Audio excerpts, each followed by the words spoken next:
You cannot have a conversation about modern amateur filmmaking without talking about the undisputed champion of the craft, Mr. Neil Breen. Many may know him for his 2012 magnum opus, Fateful Findings. However, some may remember his 2018 film, Twisted Pair, a story of two brothers who get abducted by aliens and turned into AI with a mission to fight corruption in corporations and the government. That's the real plot. That description sounds cool, but I can guarantee you it barely comes close to the events that actually take place in the film. So why am I talking about this crazy, bizarre movie that you've never heard of? Why am I trying to pull you into this world that you know absolutely nothing about? Well, folks, it's because Twisted Pair actually has a sequel. And that sequel has nothing to do with Twisted Pair. Cade the Tortured Crossing is Neil Breen's long-awaited 2023 continuation of the Twisted Pair storyline that has nothing to do with the Twisted Pair storyline other than the fact that it's about the same brothers from the last movie,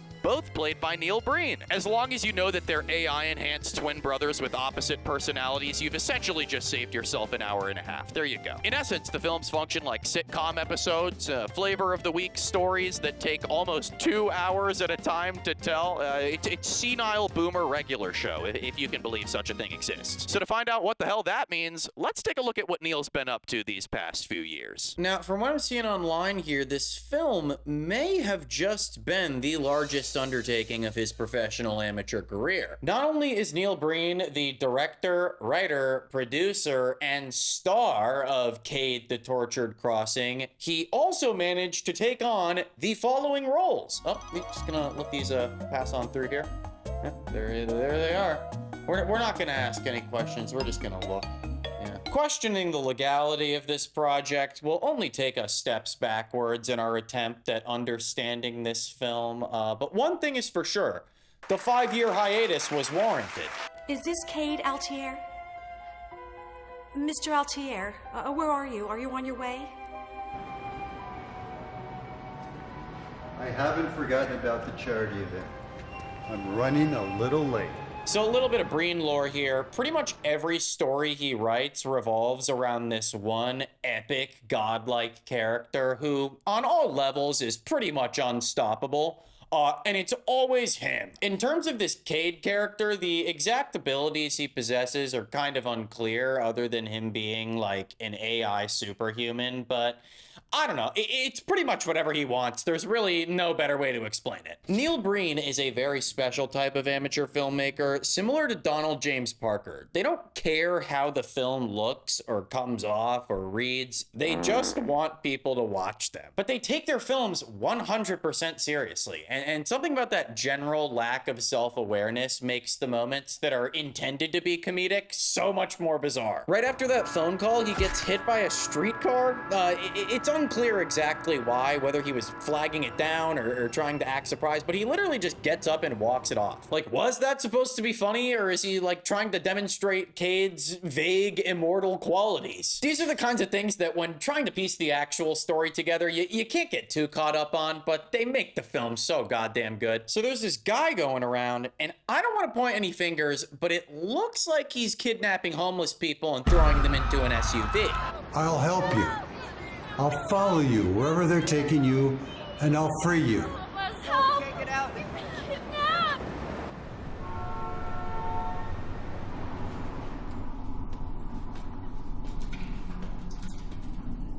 Get out of here. Get out of here. Get out of here. Yeah, okay, just wanted to give you a general idea of the pacing here. It's like I said before, you can't get sidetracked. If Cade is fighting ninjas using his self-multiplying ability, we accept it as the present situation.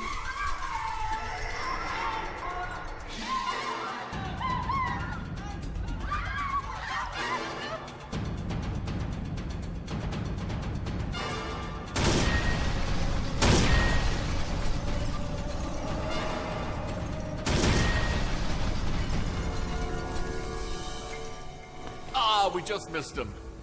But somebody took care of them for us. That was a hell of a fight. Nothing like a couple of cops casually toting their massive AR-15s around. One-handed, by the way. This shot, I mean, really is ahead of its time. You're telling me this isn't going to be every cop's default loadout by 2026? You know those Call of Duty commercials where they show, like, the average Joe being a part of the game? That's this guy right here. Neil's staggering yet warranted level of self-confidence shines through in sequences like this next one, where he whips a Ferrari down a wooded road in complete silence for over half a minute, only to give us the greatest reveal of all time, which is that he's actually in a Ferrari. As soon as you start to underestimate the guy, he comes right back in and fucks you, yeah?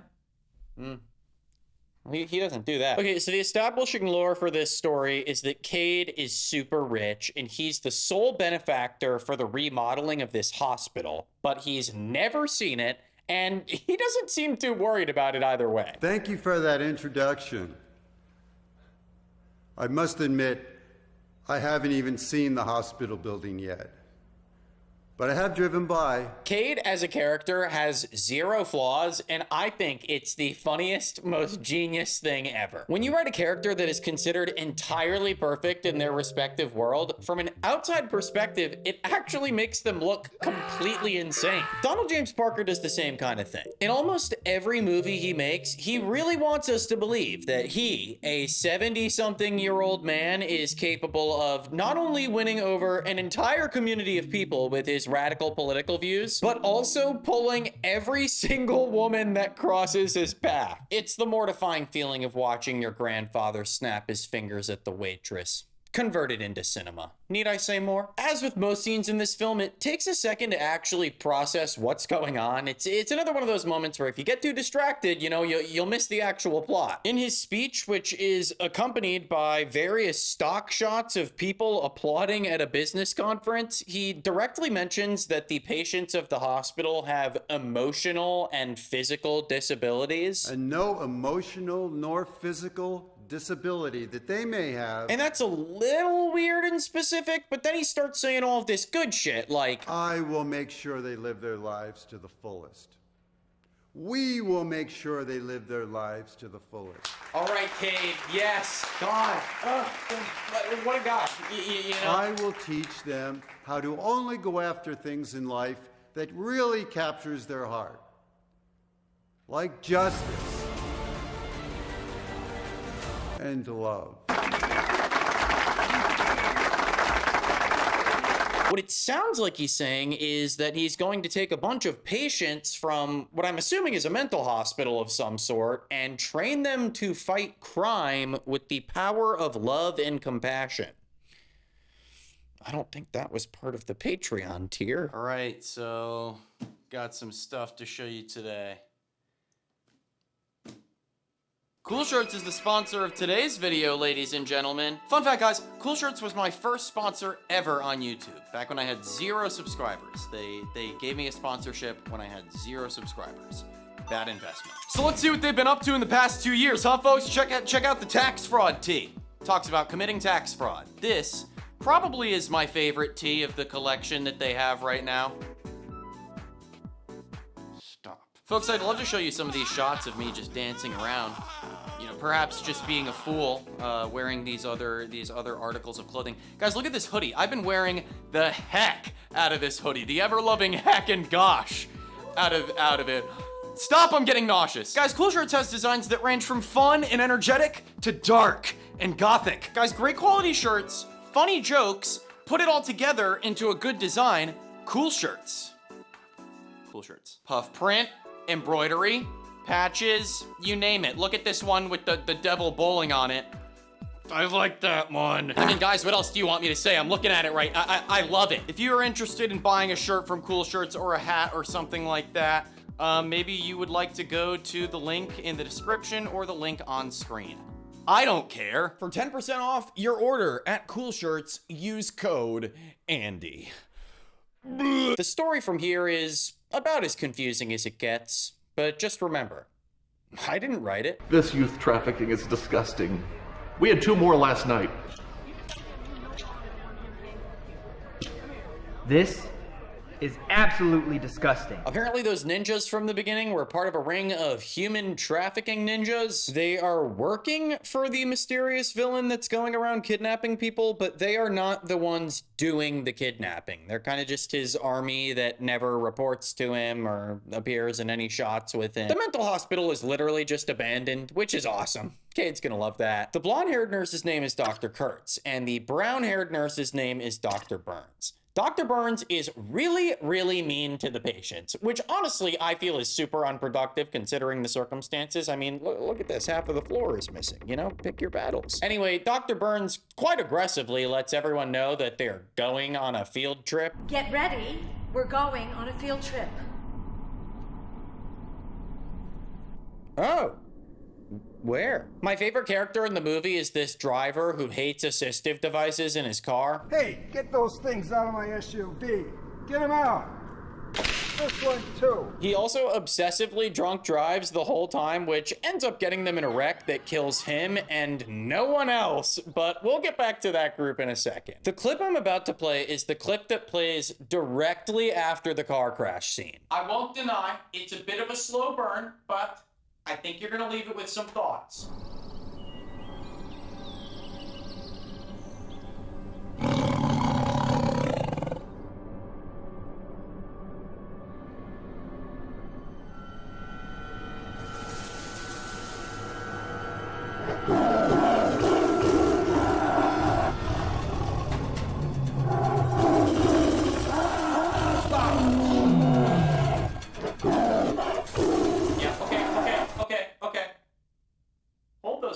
Cade fights this tiger for like a full minute, then he tells it to leave, so it does, and then it turns into an ethereal woman, and then he just walks away. Okay, you can share your thoughts. This all happens about 10 feet from the drunk driving incident, which also just so happens to be on Cade's property, which also just so happens to be a fucking castle. What a trip. Be careful. Let's be very careful.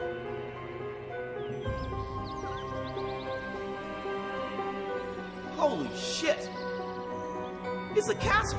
Dude, what is even wrong with these patients? You know, clearly they don't need the crutches or the wheelchairs. I mean, look at how happy they are to be free. Truly, the biggest mystery of all has been figuring out how to detail the events of this film in under 30 minutes. I feel like I'm going insane. Oh my God, that's a huge stretch.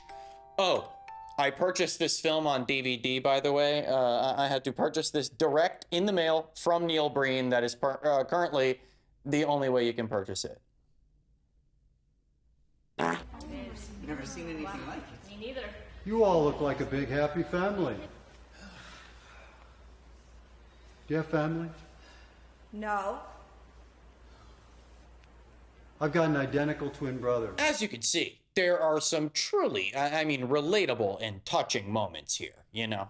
The bad kind of touching. But this moment of reminisce in particular gives us a painfully obvious visual clue, alluding to the fact that the mysterious person doing the kidnappings is probably definitely Cade's brother Cale. This is immediately proven when he chases this one patient around the property during the night and like tries to snatch her, but then he decides not to, I guess. It's weird.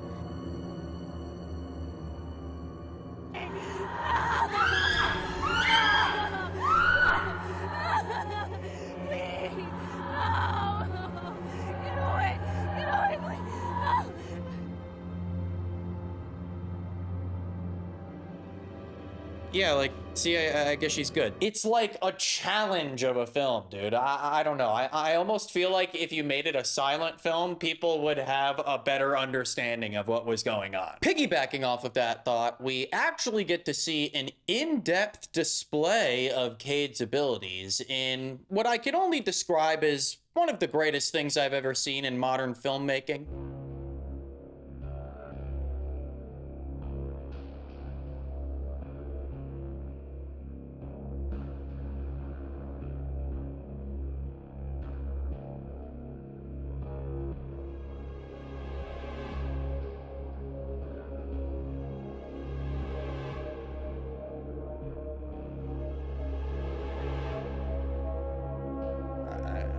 I mean, it's just beautiful.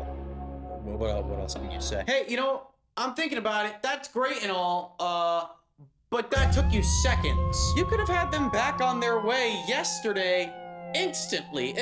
These people are sick, Kate.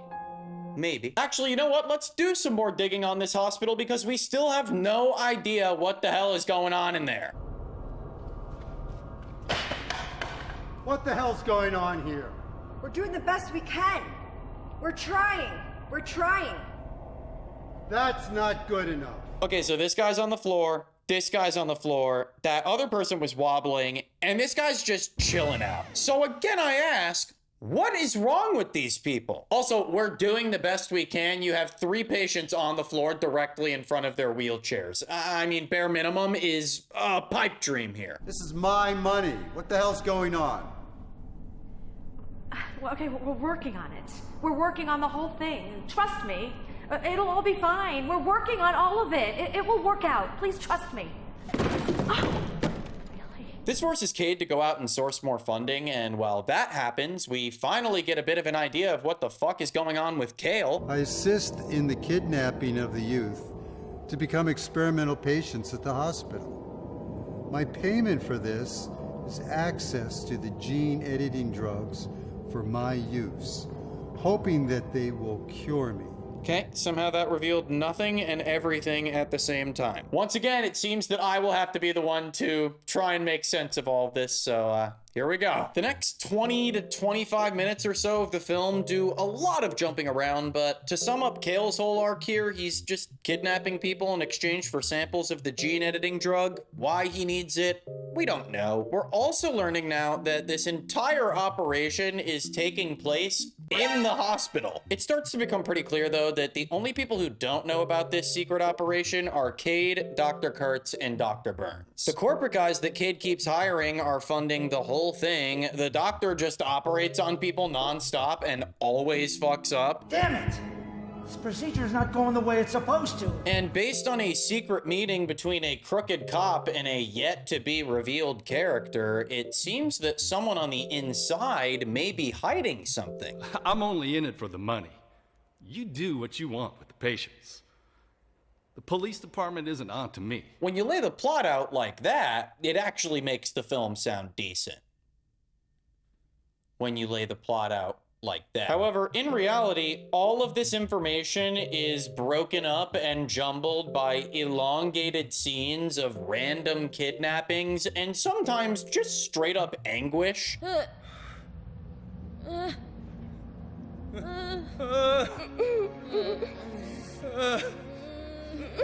I just need something for now.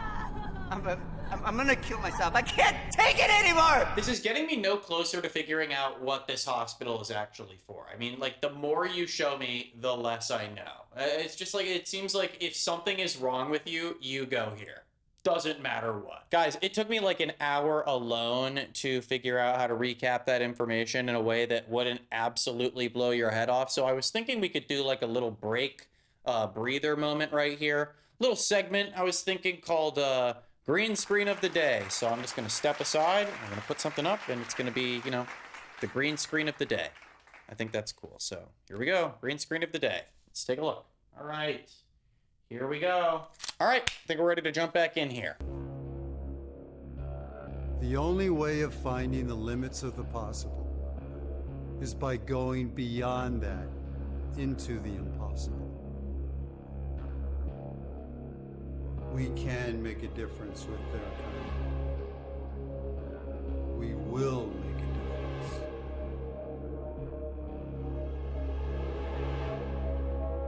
Oh, wow. Yeah. Oh, wow. It's just beyond captivating. I don't even want to know what's happening. I just let it. I'm going to draw an inference, though, and assume that it's where he goes to, like, maintain his power, you know, like, and that's the reason why Kale's power is failing, because he's doing, like, weird synthetic methods.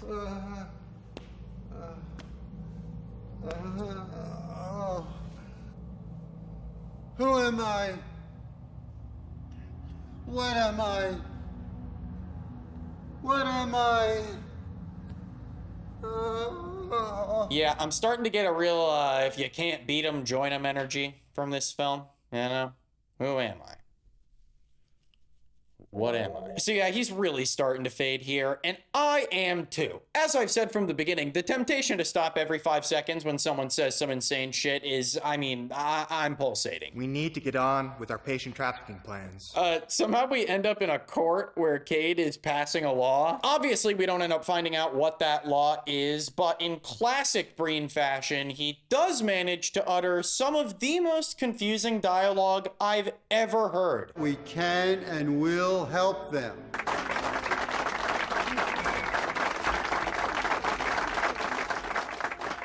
I am the dream of these things. They are the dreams of these things. While I would love an explanation on that, I also feel like I owe you guys an explanation on a couple of things, naturally. Somehow Cade and Dr. Kurtz now know about what's happening, which I guess makes Dr. Burns the secret person on the inside. I really don't know where they're taking them, but I think it may be near the hospital or in the hospital. And now Cale is just going around himself with this syringe, doing his own experiments. And at this point, I don't even know why we needed a doctor in the first place, okay? You know? Additionally, we keep getting these weird scenes of the tiger lady just appearing and walking around with these ghost children that we've never seen. But after a more than warranted dance party at the mental hospital, this is real. Let's take a look. It finally feels like we're getting close to something.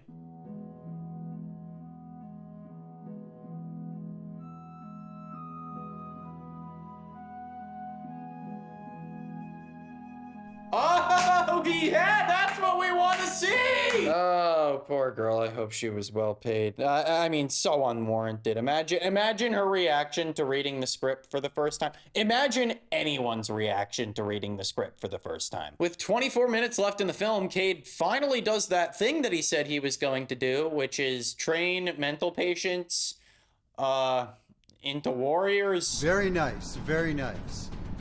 Very nice fighting technique. The more you practice, the harder you work, the more successful we will be.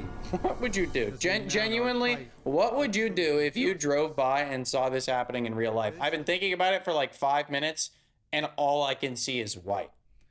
Am I getting sick? I'll never say this again in my life, but I don't think it's any surprise that we're about to watch a final showdown between human trafficking ninjas and the patients of a mental hospital. So here it is, guys. I'd say it's cut and dry, but nothing in this movie has been that. It's so long. It's so goddamn long. Looped shot after looped shot after looped shot. I know I make it seem monotonous, and it is. Look, but we can't ignore the artistry at hand here, okay? The film certainly does get its flowers. At the end of the fight, it seems like everyone's dead, but you know this movie.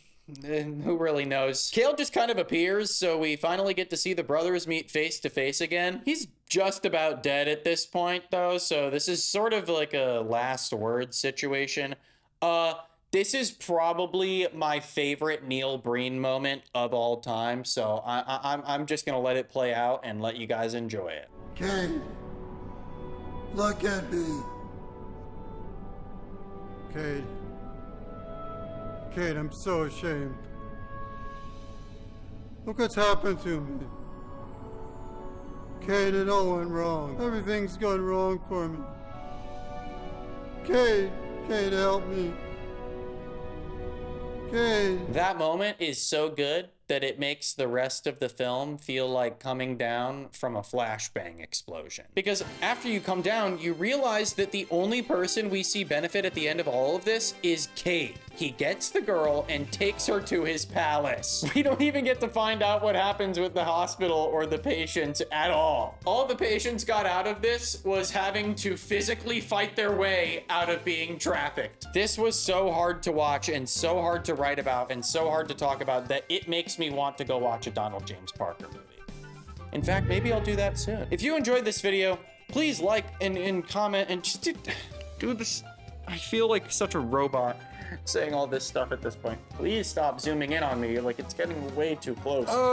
In the comments today, I want you to talk about your favorite Neil Breen moment. Please do it. That being said, that is all I have for you this time. Oh, oh. But until next time. Oh, shit. Whoa. Hey, you watching this video, have you ever thought, man, I love YouTube videos. I wish I could see one in real life. I wish YouTube videos were real. They're not real. Well, coming up in January, you can see me, Chris James, Gabby Bell, Chad, Anna Marie Forcino, and Gunner TV. Oh my God, you get to see us. We exist. Join us January 18th, 2025 at the Bell House in Brooklyn for the YouTube Happy Hour presented by me, Andy King. Tickets are on sale now!